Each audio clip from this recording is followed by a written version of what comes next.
Hello, this is Adam, the car seat technician with Infant, Toddler, Youth, and Car Seat Quickie. And in today's video, we're going to show you how to install the Uppababy Mesa Max base into your vehicle. We're going to be doing a seatbelt installation. Now remember, this is just a general installation video. One installation is not the same in every vehicle. So when you're getting ready to install this in your car, always be sure to check the manual of your car seat and the manual of your vehicle to know where everything is, or if there's possible any extra things you need to do with your install. All right, let's begin. The first thing we're gonna do with the Mesa Max is release the load leg. There is an extra safety feature that's located underneath the base of the car seat, and we need to release this so we can of course use it for an install. There's a gray button here. You're gonna push it to unlock the leg. It's gonna pop right out. We're gonna adjust this at the very end. Now, the first thing we're gonna adjust is the different recline positions. There is a bubble indicator on both sides of the base, so no matter what side you're on, you can make sure it's at the right angle. And what the manual says is that the bubble here needs to be in between the two black lines. So we can actually check that before we start our installation. So if it's not in the right spot, we don't have to uninstall it later and then reinstall it after adjusting. So what we're gonna do is we're gonna put weight on the top of the base here, and we can actually see where the bubble indicator is gonna end up. Right now the bubble has crossed the line, so we know that the baby is not gonna be at the right angle. The way to change the tilt of the car seat is by finding this gray tab here that has an up and down arrow. It's right on the center of the base. We need to lift the tab up, and that's actually gonna adjust the angle of the car seat. So because it was barely touching, we're gonna adjust it just a little bit. We're gonna push down again and make sure that the bubble is in between the two lines. That's looking good. But of course, as we continue the installation, we're gonna keep an eye on this to make sure it stays in the right position. Now, because we're doing a seatbelt installation, we're gonna use everything on the car seat that's blue. Everything that's orange is for the lower anchors or the latch system. So these we're not using. We're just gonna keep them out of the way. And there'll be a separate video for the lower anchor latch system. Now, continuing with the seatbelt. There is a gray lock-off device right on the center of the base.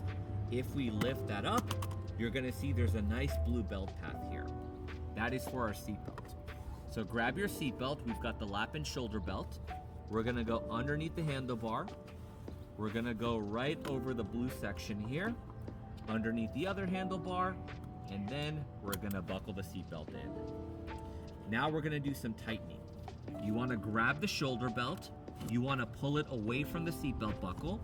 With your other hand, you're gonna be applying weight to the car seat, and you wanna get it nice and snug. Whenever you feel like you've got it tight enough, we're gonna close the lock-off devices. There's two layers, so we push the top one first, and then the bottom one locks everything in place. Now there's two ways you can check this. Number one, you can use the indicator on the actual base itself. This indicator was red before we installed it because nothing was secure. Now it's green because we have it tight enough. Now, if the car seat ever loosens up, you're gonna start seeing red showing again, and that just means that you need to retighten it. Remember, car seat installations are not permanent. They absorb force, so they will loosen up over time. This car seat just gives us the convenience of lighting up red when it's not tight enough. So if it does show red again, you're gonna open up this lock-off device. You're gonna pull on the seatbelt again while pushing down on the car seat to get it nice and secure. And then you're just gonna lock it and make sure you're back at green. The next way we can check it is by doing the inch test. With one hand, and you're allowed to use either hand, grab it from either side of the car seat. As long as the car seat cannot move more than an inch from side to side or front to back, then you know it's tight enough. So you've got the window and the inch test that you can use. And remember, when you're doing the inch test, you don't want to try and use all your strength. You're just going to grab it lightly and make sure that it's not sliding. Now, the back part of the car seat, this is the part that worries families the most. No matter how tight you make your car seat, the back part here is supposed to move. So it's gonna go side to side, it's gonna go up and down, and it's different in all vehicles because of course all vehicle seats are different too. But movement in the back is completely normal. If an accident were to ever happen, the car seat absorbs the crash force and redistributes it. Instead of the force being released on the baby, it's released on the back of the car seat here.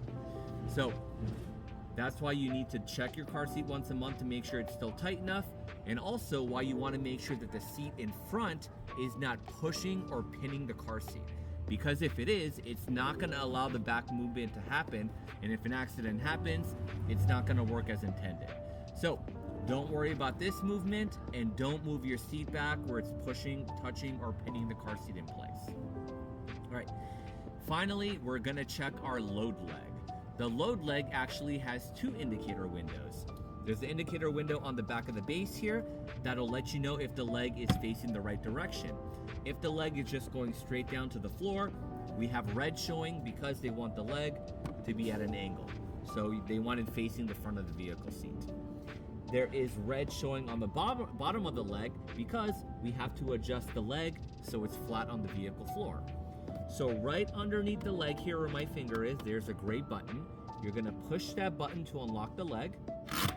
It's gonna fall down to the floor.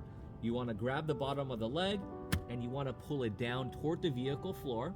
So that way we get it locked in place. And you wanna do that until you don't have any red showing. If there's still red showing, you're gonna push the button again and you wanna extend it out until all of that red is gone. So Uppababy does a great job of having indicators to let us know that the car seat's installed correctly, and we're gonna go over all of them again real quickly. The window on the top of the base here will let you know it's tight enough as long as you have all green showing. The bubble indicators will be in between the two black lines to let you know the baby's sitting at the right position. And the load leg will have an indicator on the back of the base and on the bottom of the leg. If you don't see any red there, you know the leg is at the right position. Thanks for watching the video. Don't forget to follow, like, and subscribe to support the channel. See you next time.